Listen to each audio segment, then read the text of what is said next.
प्रिय विद्यार्थियों, आज हम एमए उत्तरार्ध राजनीति विज्ञान के पेपर 8th ए गांधीयन पॉलिटिकल थॉट की बात करेंगे।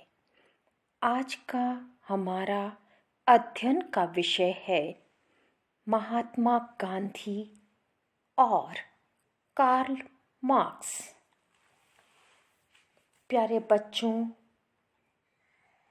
कार्ल मार्क्स का साम्यवादी सिद्धांत और उनकी प्रसिद्ध पुस्तक दास कैपिटल वर्तमान युग में एक बहुचर्चित विषय रहा है। कार्ल मार्क्स की साम्यवादी विचारधारा का अंतर्राष्ट्रीय जगत में जितना चिंतन मनन हुआ है, शायद ही किसी अन्य विचारधारा का हुआ हो।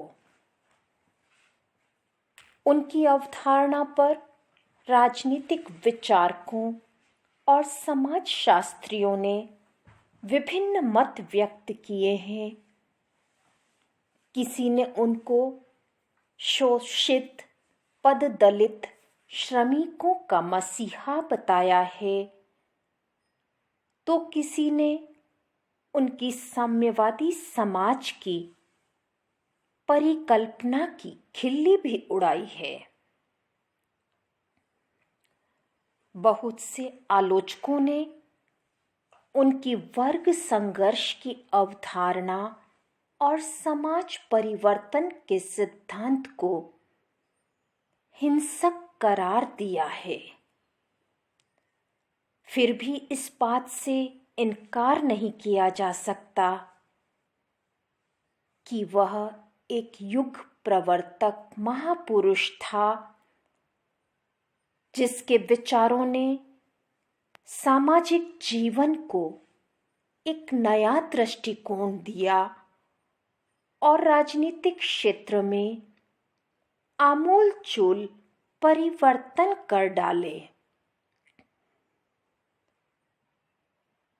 वेपर ने मार्क्स के लिए लिखा है, अपने संदेश की शक्ति और भावी साम्यवादी आंदोलन पर अपने प्रभाव के आधार पर विश्व के महान राजनीतिक विचारकों के किसी भी संग्रह में मार्क्स का स्थान पूर्णतया सुरक्षित है। प्यारे बच्चों, जहां तक मार्क्स के योगदान का प्रश्न है, उन्होंने वर्ग व्यवस्था का विश्लेषण किया। मार्क्स पहले व्यक्ति थे जिन्होंने समाज की वर्ग व्यवस्था पर अपने व्यवस्थित विचार दिए।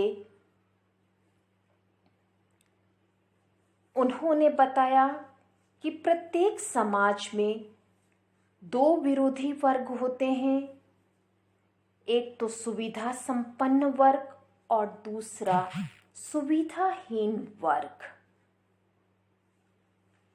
और इसीलिए दोनों वर्गों में संघर्ष बना ही रहता है। मार्क्स ने दुनिया के मजदूरों एक हो जाओ का नारा देकर पूंजीवादी शोषण को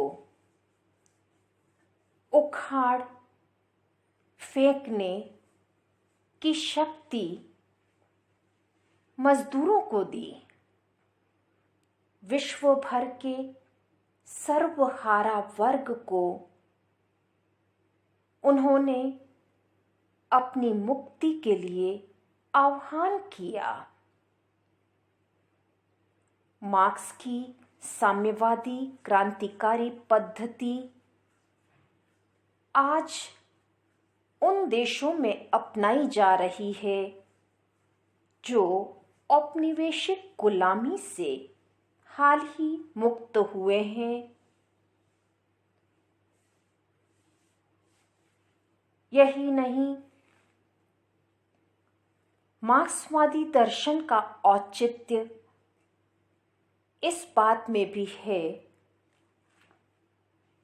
कि उसने लोगों के उस अंधकार को हटाने का प्रयास किया जिसकी आड़ में शोषक वर्ग हजारों वर्षों से श्रमिकों का शोषण करता आ रहा है। मार्क्स धार्मिक अंधविश्वासों के विरोधी थे। उनका मानना था कि धर्म ने मनुष्यों के सत्यानुसंधान में रुकावट डाली और भाग्यवादी बनाकर उसे निष्क्रिय रखा। मार्क्स ने श्रमिकों में जागृति की भावना उत्पन्न की।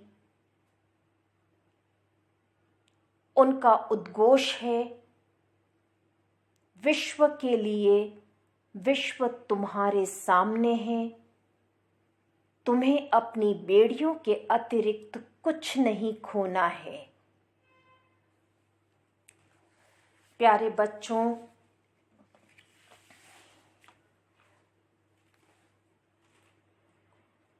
कई बार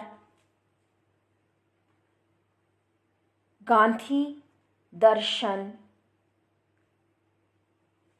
और गांधी जी के सर्वोदय और समाजवाद के विचार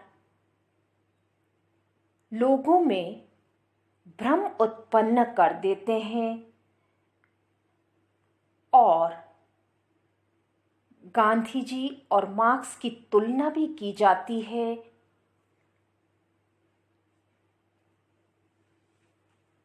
और माना जाता है कि दोनों में एक रूपता नहीं तो पर्याप्त समानता है।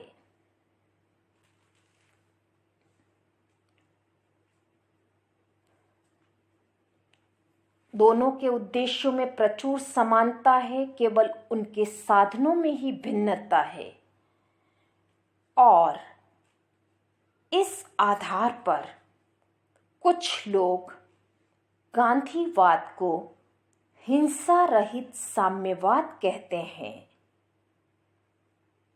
परंतु सत्य यह है कि गांधीवाद और साम्यवाद दो परस्पर विरोधी विचारधाराएं हैं। उनमें शायद ही किसी प्रकार का साम्य है। उनमें साधनों में ही नहीं वरन साध्यों में भी भिन्नता है। जैसे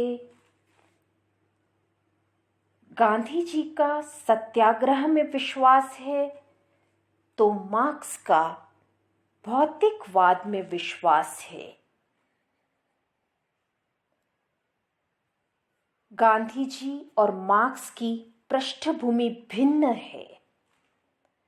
गांधी जी एक आध्यात्मिक चेतना को स्वीकार करते हैं।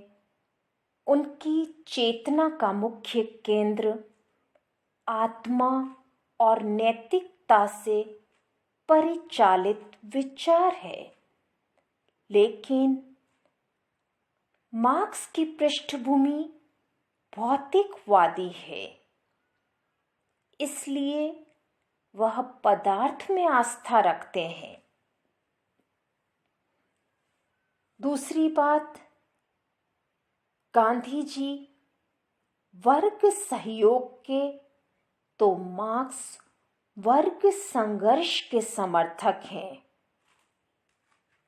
गांधी जी ने वर्ग सहयोग को बढ़ावा देकर सामाजिक असंतुलन को समाप्त करने का प्रयास किया, जबकि मार्क्स मूल रूप से आर्थिक शक्तियों के प्रति झुकाव रखने के कारण वर्ग संघर्ष की बात करते हैं। गांधी जी अहिंसावादी हैं तो मार्क्स हिंसा का समर्थन करते हैं। गांधी जी मूलतः आध्यात्मिक शक्तियों से प्रेरित हैं और मार्क्स भौतिकवादी शक्तियों से। साम्यवादी विचारधारा धर्म विरोधी है तो गांधी जी धर्म विहीन राज्य के पक्ष में नहीं है। साम्यवाद में व्यक्ति परिस्थितियों का दास है और गांधीवाद स्वातंत्र्य का पक्षधर है। गांधीवाद में मनुष्य संकल्प स्वातंत्र्य को अक्षुण्ण रख सकते हैं। मनुष्य परिस्थितियों का दास नहीं बल्कि उसका निर्माता है। प्यारे बच्चों, मार्क्स और साम्यवाद का केंद्र बिंदु राज्य है तो गांधी जी का केंद्र बिंदु हमेशा से व्यक्ति ही रहा है। साम्यवाद हिंसक क्रांति में विश्वास करता है और गांधी जी का अहिंसात्मक क्रांति में विश्वास है।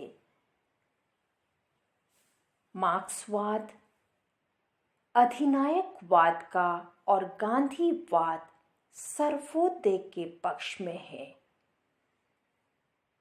साम्यवाद पूंजी पर राज्य के स्वामित्व के और गांधीवाद विकेंद्रीकरण के पक्ष में है।